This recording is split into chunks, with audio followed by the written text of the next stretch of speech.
me tell you how it will be.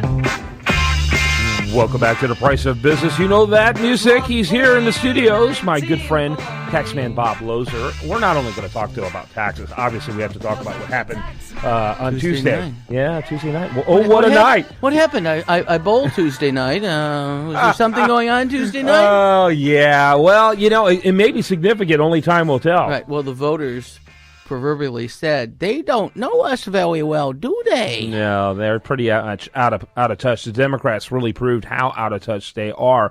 So on a scale, you know, remember, expectations are created by people. The most optimistic Republican pundit said that they were going to win 6 seats. We want a minimum of 7, and there's, 2 more that we don't know the future of? Correct. You know, so there's a potential of 9 seats being won. But a lot of times expectations are set in order to make something look bigger than it ended up being. Right. But I have to admit, I was kind of surprised. Right. Well, with that in combination with the House of how many they gained, and there was little talk before the election on Tuesday about how many they would gain. Those numbers, Republican seats are now at a point of where they were right after World War II, is what I saw Tuesday night after. And the fact that governors and senators and House and et cetera, Republicans winning in states that they had never won before or hadn't won in the last 30 years was, I think, a little bit overwhelming and surprising. Yeah. And speaks for finally what the middle class has been shoveled all these last 6 years of you're doing better. Well, yeah, of course we're doing better. We're working, husband and wife are working 2 jobs now instead of 1. Of course there's more money coming in. Yeah, I mean, the more we work, the more we make, you know, but only barely with the tax and regulatory environment. Real Americans, you know, Wayne Allen Root, you know, he writes a column, national column that shows up at usdailyreview.com.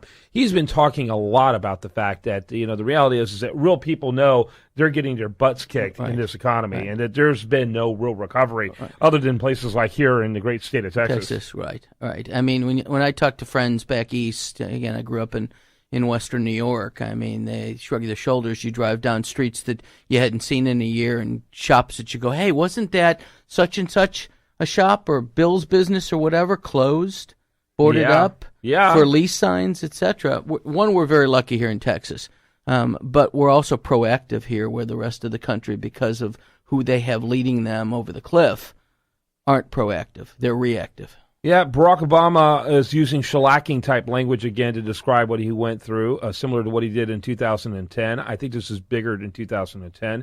He says it's the worst political map for Democrats since in 50 years. Barack Obama said I bet you he plays golf this afternoon, though. Well, he's got to do something to relieve that tension. That's right. So He's going to work on his slice or his hook. Bump. That's exactly right. And I got to tell you, I'm looking at this picture of him in Politico, and he looks rather ragged. He's actually aged in the last few days. Not this the last few years. The last few days. The worst map in more than 50 years in their uphill battle to hold the Senate, which did not go very well. So, and what I thought was really interesting is that, you know, I heard all this yak about Wendy Davis being a rock star. Right. She got beat by the biggest margin of any gubernatorial candidate that the Democrats have put up in Texas in literally years. But notice what really hurt her was particularly the Abbott ads that said, you know, she's literally walking with Obama, with his policies, etc. And I think the realization, particularly here in Texas, is those policies are not helping Texans. They're hurting them. Yeah, and it's rude anyway to use words like walking when you're running against a person in a wheelchair. Right. My opinion, you know, and when you have signs that say, I stand with Davis, when she's running against someone in a wheelchair, you know, I don't know. Such an offensive, I think her campaign was. I mean, to a degree, but I think also people saw through that. Yeah, they did. I mean, again, and you know, let's state this: Abbott would not have run for the office he ran for and successfully won had he not understood all of the ramifications and all the pot shots he was going to take. Oh, yeah. And he's been doing this for a long time, right. You know, he ran for statewide office now several times. Right. You know, but I was, pleased by that result, by how big the Democrats lost. You know, people who think the state is turning blue, it ain't happening anytime quick. No. And the other factor, Dan Patrick winning. After everything he's gone through, name changes and bankruptcy, and I mean, I hate to say this, it goes back years, but I remember when he was a sportscaster on Channel 11, running around shirtless and with his hair dyed, right, or playing softball on Tuesday nights at Softball Park off of 90, going in town, where they had that big softball park for years. Oh yeah, about 15 softball fields. Yeah. He used to play down there. We used to play occasionally against him, and he and Matt Musil were on the same team. He was Danny Gobe for so long. You know what they say, never trust a person with two first names, right? And so he goes from a person with clearly a first name and a last name and changes his name to a person with two first names. Right. But never trust a person with two first names. Anyway, Dan Patrick. Patrick is a first name, generally speaking. That's right. Yeah, that's right. So anyway, but then again, I certainly wouldn't want his opponent to get elected. She was horrific. No. And she ran. She was a pharmacist, and I mean, what is she on drugs? Probably. Right, but they're prescription drugs. They're prescribed, which are the most abused drugs in this country today. So I thought it was pretty amazing. What are your expectations going forward?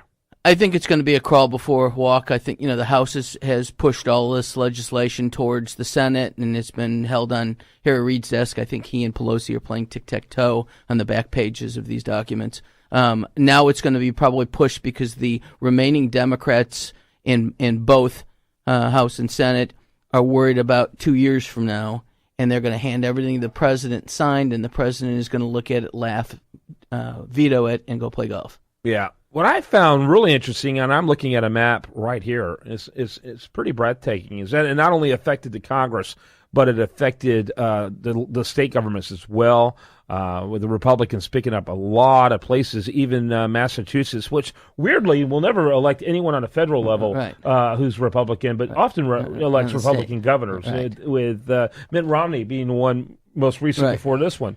But what do you think? Do you think on a state level it's going to make much of a difference here in Texas? What do you think? Texas is red all over, so I don't think it's going to affect. I think it will affect some of the mid-Atlantic states that saw change Tuesday night, and I think it may lead to people opening up their minds and eyes to what's going on, rather than saying, well, I voted Democrat or Republican because my father and my grandfather and my great-grandfather did. Yeah. Okay, but what do they stand for? Well, I don't care. That's my grandmother, when I asked her, 40 years ago, why do you vote for Democrats? She said, because my dad did and his dad did. Yep. That's exactly right. I have a very inappropriate joke on that I have to think about it before I give it on the air. But anyway... But that's exactly right. It really is a multi-generational thing. Sadly, we're running out of time quickly, and we didn't hardly talk about the main reason I get you on this program, which is to talk about the tax situation. Where should people be at as we're now in the middle of the last quarter of this year? Let me talk real fast. Okay, Yeah. I'm going to give a phone number first, 713-953-1272. Email is taxmanbob@pdq.net. That's TAXMANBOB at P as in Peter, D as in David, Q as in Queen.net. And I advise you, whether you're getting it through your advisor, your attorney, your CPA, that if you're not getting tax planning at this point or sitting down and negotiating, I'm happy to independently give you numbers and charge my hourly rate, which is $200 an hour, to give you at least a stance of where you are and where you need to get to by December 31st. Yeah. All right. And that's what clients are doing right now. Analyzing where they stand and what do they need to do. Do they need to buy a new warehouse? Do they need to buy new equipment? Do they have to, should they put into their profit sharing plan? Should they go into a pre-tax 401k where if you're under 50, you can contribute $17,500, and if you're over 50, you can contribute $23,000 to that. Yeah. All those things need to make a material difference as to whether or not you just write a check to Uncle Sam April 15th, or you look at possibly a refund. Ooh. All right. You got to talk to an accountant to figure all that out. Now's a great time to do your planning. Taxmanbob@pdq.net. Give that number one more time.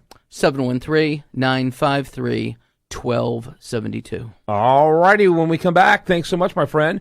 We're going to have much more for you. Do want to remind you, best content here shows up over there at usdatareview.com, and this is The Price of Business. There's one for you, 19 for me. 'Cause I'm the tax man.